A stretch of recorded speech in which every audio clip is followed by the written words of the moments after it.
I just wanted to share my new Veterans Day video.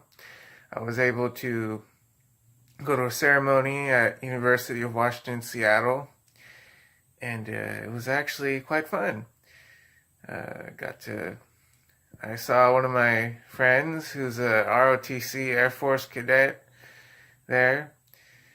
One of the nurses that you'll see in the video, she was a lieutenant colonel in the Army, and she won the Distinguished Student Veteran Alumni Award presented by the UW president, and it was also the 100th anniversary of the Armistice of World War I. So I just hope that you enjoy this video and thank a veteran whenever you see them. Thank you. Thanks for watching.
What you do, not just today, but every day.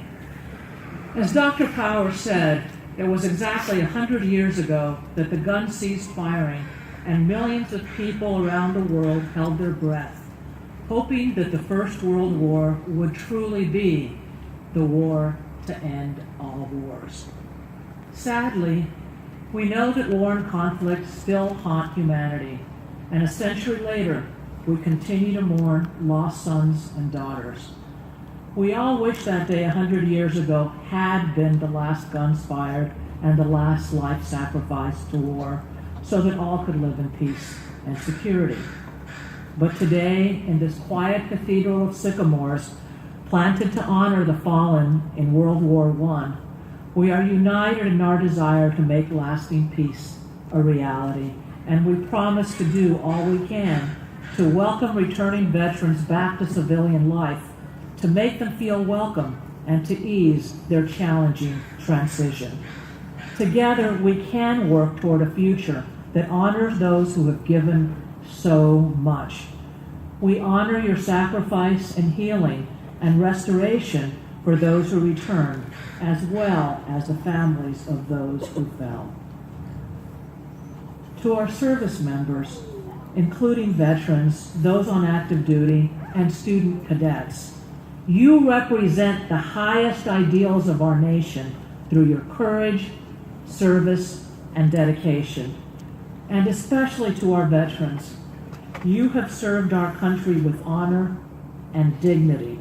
Some of you have borne unimaginable hardship and loss, and you have done so with fortitude, all because your country asked you to, and you answered the call.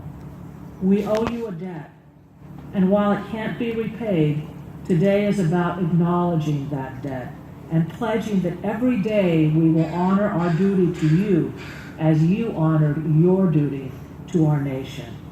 Thank you for your service. We are so proud to have you as part of our community.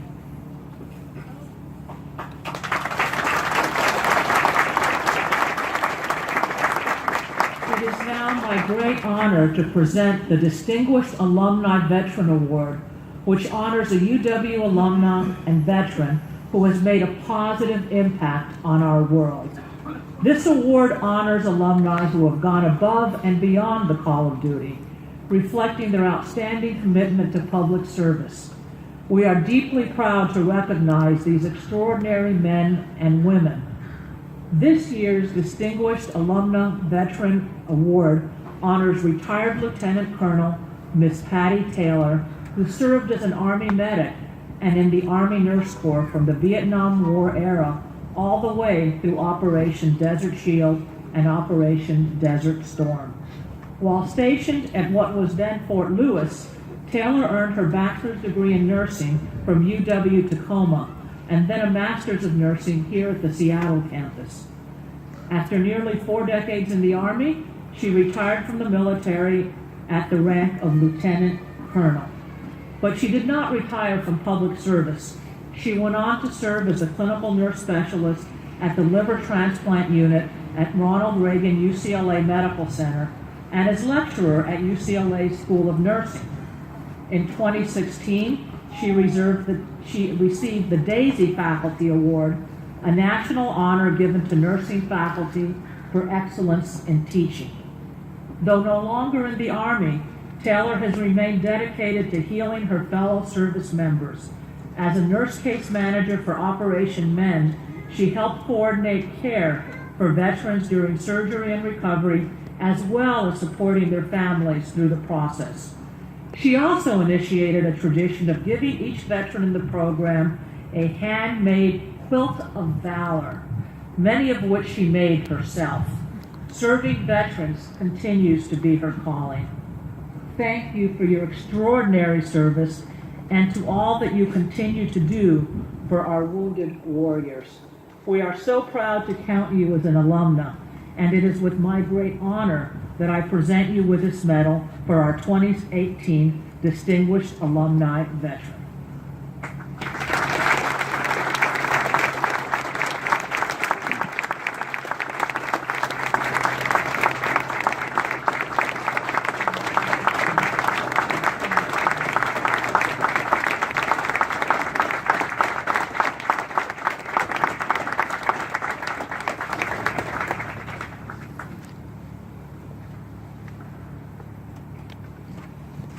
I guess I'm up.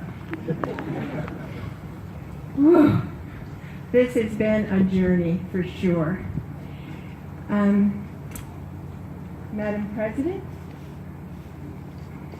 General Moore, Petty Officer Brock, and Dr. Samantha Powers. I also want to recognize the students, the ROTC cadets, veterans, and of course our honored guests.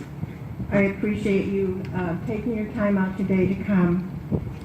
First of all, I got to say I'm so deeply moved and honored by such a tribute as the Distinguished Alumni Veteran Award. Coming from the nursing profession where I served both military and civilian healthcare, just a mere 54 years. And it did go quickly. It fills me with an emotion I cannot easily express to any of you, what it means to be a professional nurse. But I want everyone to understand this award is not an I award, that I have always been a team with someone that is required to care for those who currently guard our nation or are veterans in veteran hospitals and hospice centers across this nation. Commitment to the profession is an expression of ethics that every American soldier and sailor and healthcare professionals needed to carry on veteran services once they all come home. I am honored with a sense of pride and yet humility, which will be with me always. Once again, I cannot even begin to thank all the people that are involved. But there were a few people who inspired me at the University of Washington in Tacoma. I was the first graduating class. We were the pioneers. We were in an old bank building that leaked like a sieve on a rainy day. But there was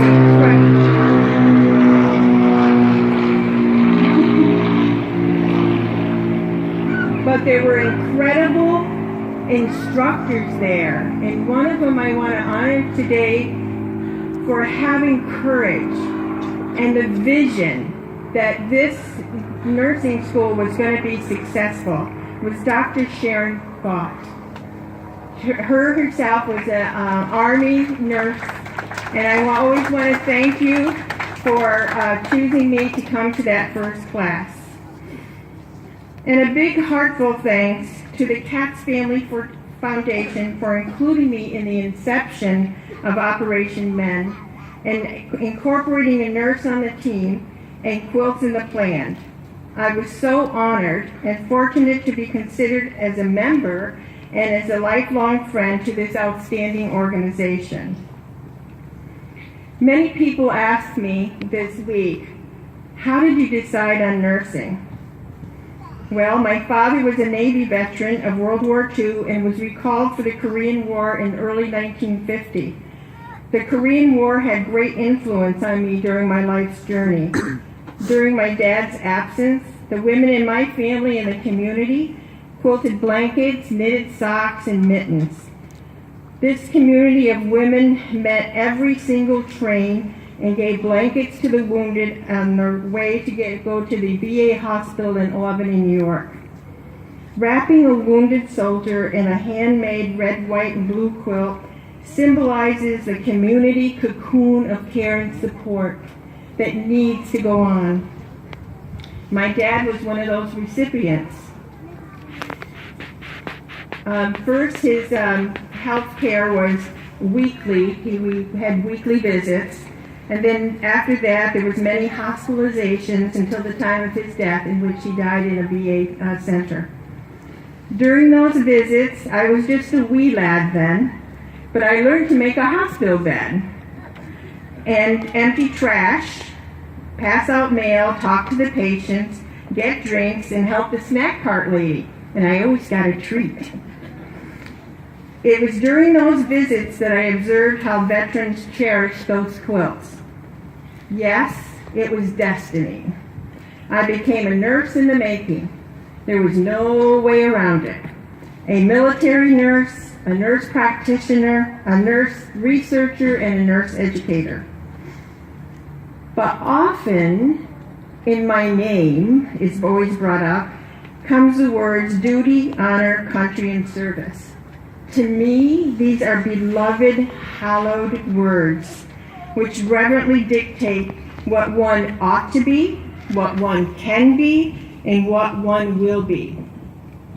They are the rallying points to build courage when courage seems to fail, to regain faith when there seems to be little causes for faith, and to create hope when hope becomes forlorn. These words also that every veteran knows. We know every single one of us that are here today. We have built our basic character on those words. These words have molded future roles as custodians for the nation's defense